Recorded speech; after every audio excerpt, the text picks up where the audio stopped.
Aujourd'hui, je vous retrouve pour une nouvelle vidéo et ce sera des DIY décorations pour l'été.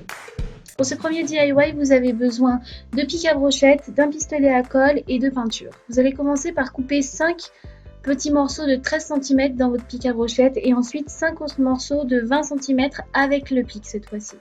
Vous allez les placer en hexagone et vous allez mettre de la colle à chaque coin pour relier les 5 branches ensemble. Ensuite, vous allez prendre vos plus grands morceaux avec le pic et vous allez les coller à chaque coin. N'oubliez pas de les pencher vers l'avant avant que la colle sèche, sinon vous allez vous retrouver avec vos bâtons droits et ça ne donnera pas la forme que vous désirez. Une fois que les 5 sont réunis, vous mettez un petit point de colle au bout. Ensuite, vous allez couper 10 morceaux de 10 cm. Vous allez venir les placer en bas de la base en forme de triangle. Vous vous retrouvez avec cette forme et là vous allez mesurer l'espace qu'il y a entre chaque triangle parce que on sait pas, vous faites pas forcément les mêmes mouvements à chaque fois et donc il y en a qui sont plus penchés. Les centimètres sont vraiment peu décalés mais il peut y avoir un décalage, donc mesurez à chaque fois.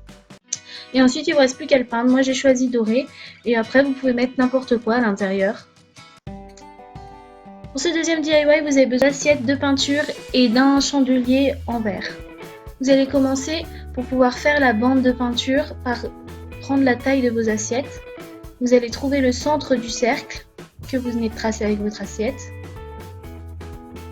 Et là, moi j'ai enlevé 2 cm par rapport au cercle pour avoir ma bande. Après, vous faites si vous voulez une bande plus large, faites plus. Je suis venue mettre des petits bouts de scotch pour pouvoir le mettre au centre de l'assiette et faire en sorte que mon tour soit à peu près égal partout. Et je suis venue mettre ma peinture dorée. J'ai peint ma bordure et le dessous de l'assiette également. Là j'ai peint un pic de rideau parce que j'avais envie de mettre quelque chose au-dessus. Après c'est vous qui voyez si vous voulez l'assiette vide.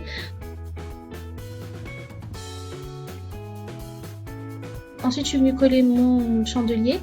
J'ai mis le petit morceau en bas parce que je trouvais que c'était pas beau la partie la plus grosse sur l'assiette du bas. Et ensuite vous placez vos bijoux.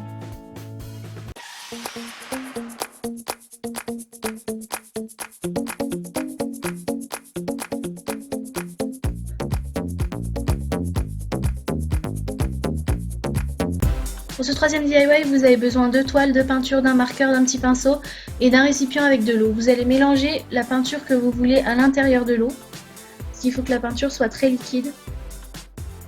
Moi j'ai mélangé du rouge et du blanc pour obtenir un rose comme ça. Ensuite vous dispersez votre goutte de peinture un peu partout et vous penchez votre toile au-dessus de votre récipient pour avoir ce genre de coulure jusque sur le bord. Et ensuite vous écrivez le texte que vous désirez. J'ai commencé par l'écrire de manière très simple pour donner un peu la forme de mes lettres. Et ensuite je suis venue grossir certaines parties de mes lettres pour que ça ait plus de relief et que ce soit plus joli. Si vous voulez des écritures un peu jolies, savoir comment faire, je vous conseille de vous mettre sur le site dafond.com et vous copiez votre phrase et ça vous donnera de très jolies écritures que vous pourrez recopier.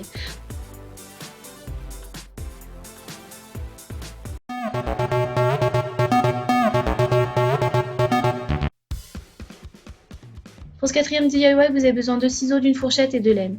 Vous allez commencer par dérouler une grosse partie de votre laine.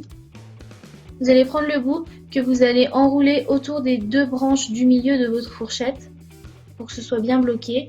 Et ensuite, vous allez enrouler beaucoup de laine autour de votre fourchette. Une fois que vous pensez que c'est assez gros, vous découpez et vous en profitez pour couper un autre morceau de laine que vous allez venir passer au milieu. Vous allez faire un nœud. Il faut que vous arriviez à bloquer votre premier tour là avec un doigt pour pouvoir que ce soit bien serré. Ensuite vous retirez de la fourchette et là vous allez faire à nouveau un double nœud. Vous serrez encore une fois bien au maximum. Une fois que c'est fait, vous prenez votre ciseau, vous passez au milieu et vous découpez. Vous avez votre pompon qui est fait. Si vous avez des irrégularités, vous coupez un petit peu les bords. Une fois que vous avez tous vos pompons de fait, vous allez pouvoir les accrocher à votre coussin. Moi, j'ai opté pour l'option couture pour pouvoir garder le coussin, pas l'abîmer, mais si vous voulez un côté plus pratique, optez pour une colle à tissu ou un pistolet à colle. Donc pour coudre, il suffit de mettre l'aiguille dans le coussin, de tirer, de mettre au milieu du pompon, vous mettez bien derrière votre fil de centre pour qu'il tienne. Voilà, la vidéo est terminée, j'espère qu'elle vous aura plu. Je vous dis merci d'avoir regardé et à bientôt pour une prochaine vidéo.